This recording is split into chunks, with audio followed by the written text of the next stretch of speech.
I was fighting for my life, while my wife whispered, "I love you," to another man. So I took the house, the money, and left her crying on the porch. My name is Logan, a 34-year-old man living in Ohio, and 2 years ago, my life was torn apart in a way that felt both surreal and cruelly intentional. I had always been the quiet type, the kind of man who believed in stability, in loyalty, in building a life brick by brick with a woman I loved. That woman was Ava, my wife of 6 years, my girlfriend of 9.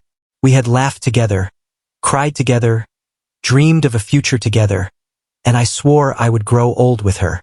That was until a sudden storm blew through my health and took everything down in its path.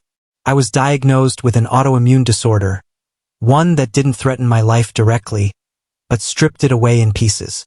Fatigue that felt like wading through wet cement, joints that screamed with pain from morning until night, immune flares that sent me into hospital beds instead of office meetings.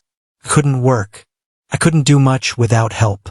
And through all of it, I thought Ava would stand by me, hold me up where I fell, just like we promised when we said, "In sickness and in health." She even repeated those very words to me one night while holding my hand in the ER, and I remember looking at her then thinking, I married right. This is what love looks like.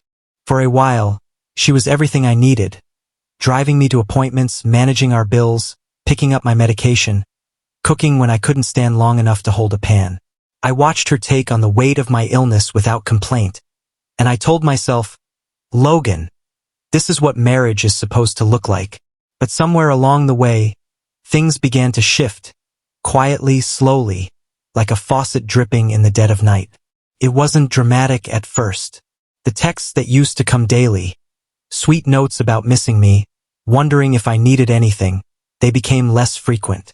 Her touch grew colder, her time more scarce. She started staying at work longer.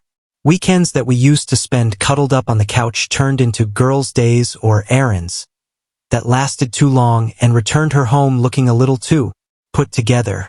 I brushed it off at first, telling myself she was tired. I was the one who was sick. Who was I to question her fatigue, her stress? I felt like a burden already, and the last thing I wanted was to make her feel even more trapped. But that whisper in my gut, the one we all have but often ignore, kept getting louder. It was a night like any other. She told me she had a work dinner. I offered to order her some takeout, but she smiled and told me, "Don't wait up." Something about the way she said it made my chest tighten, but I nodded and let her go. A few hours later, while cleaning the kitchen, I noticed her iPad sitting on the counter, unlocked, screen glowing with a message notification. Normally, I would never. We trusted each other.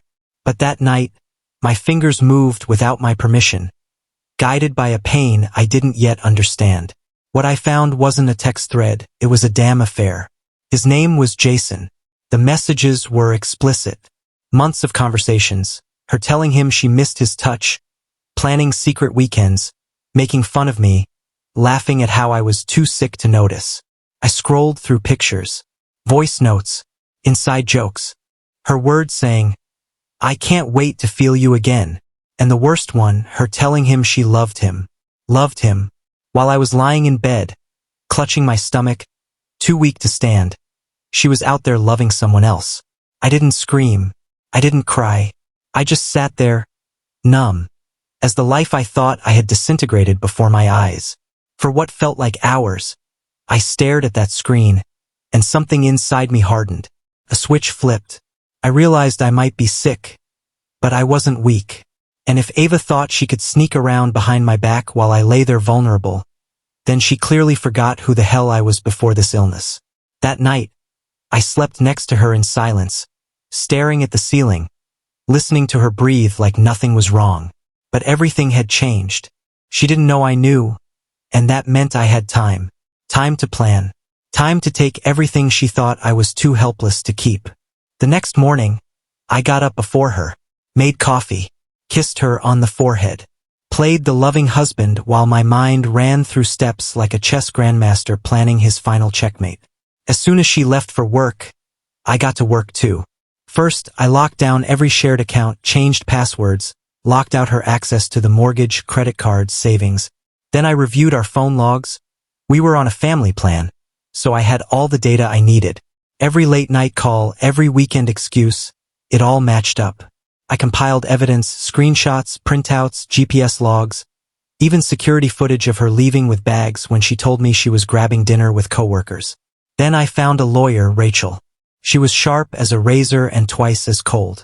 When I told her the whole story, she leaned forward and said, "Logan, we're going to end this on your terms, not hers." Over the next 2 weeks, while Ava thought everything was normal, I played my part. I smiled, kissed her, acted like I didn't know she was sleeping with another man. But behind the curtain, I was building a legal wrecking ball. The final straw came on a Saturday. She claimed she was going to brunch with Melissa. I knew better. I had a GPS tracker under her car. Sure enough, she drove straight to Jason's house. That was my signal. I went to the bank, closed our joint account, took my half and opened a new one in my name only. Then I hit the safe deposit box and retrieved every important document we shared. When I got home, I packed, not my stuff, hers, every piece of clothing, every shoe, every handbag, boxed and labeled neatly by the door. Then I changed the locks. I placed the divorce papers on the coffee table along with printed evidence and sat on the couch, calm, waiting for her to return.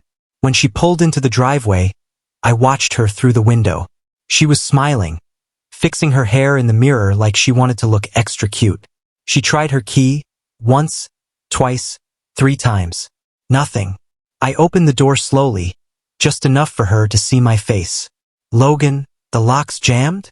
she asked, confused. "Come in," I said. She walked in and saw the boxes. "What's going on?" she whispered. I pointed to the coffee table. "Take a look." She walked over, picked up the folder, opened it, and froze. Inside were the divorce papers, photos, messages, call logs, everything. Her face lost all color. "Logan, I can explain." I crossed my arms. "How long?" She looked down. "A few months." I shook my head. "Try again." She looked me in the eye, tears forming. "Since before you got sick." That sentence cut deeper than any knife. "So while I was fighting for my life, you were playing house with another man?" She started crying. "It wasn't like that. I was confused. I didn't mean to hurt you." I stepped back. "You didn't mean to get caught." She tried to touch my arm. I flinched. "Don't. Just don't." She kept pleading, rambling about mistakes, about how she didn't know what she was doing. "You were always tired," she said. "Always sick." I felt alone. I cut her off. "You were lonely? So you cheated?" Liet laughed at me behind my back. She started to collapse into herself. "I love you," she said, voice breaking. "Please don't do this." I pointed at the door. "You can stay with Jason. Or not. Either way, you don't live here anymore." She just stared at me. "I didn't think you'd do this." "No," I said. "You thought I couldn't." She left with her boxes, crying all the way down the porch. And I watched her go, not with sadness, but with a calm so deep it surprised even me. The divorce was finalized within a few months. Thanks to the evidence and Rachel's work, I got the house, the car, and most of our joint savings. Ava moved in with Jason for a while. Word got around that he dumped her soon after. Apparently, she wasn't his first mistake either. She tried to contact me.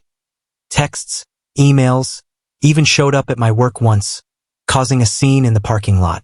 I didn't yell. I just looked her in the eyes and said, "You walked away first. I'm just finishing what you started. Now I'm focused on me. My health is better. I'm stronger. I go to the gym. I see a therapist. I sleep at night without guilt. And sometimes, when I get a message from Ava saying, 'I miss you,' I don't even feel rage anymore, just pity. She lost a good man, and I lost a liar. Fair trade if you ask me. Thanks for watching till the end. Hit that subscribe button and stay tuned for more.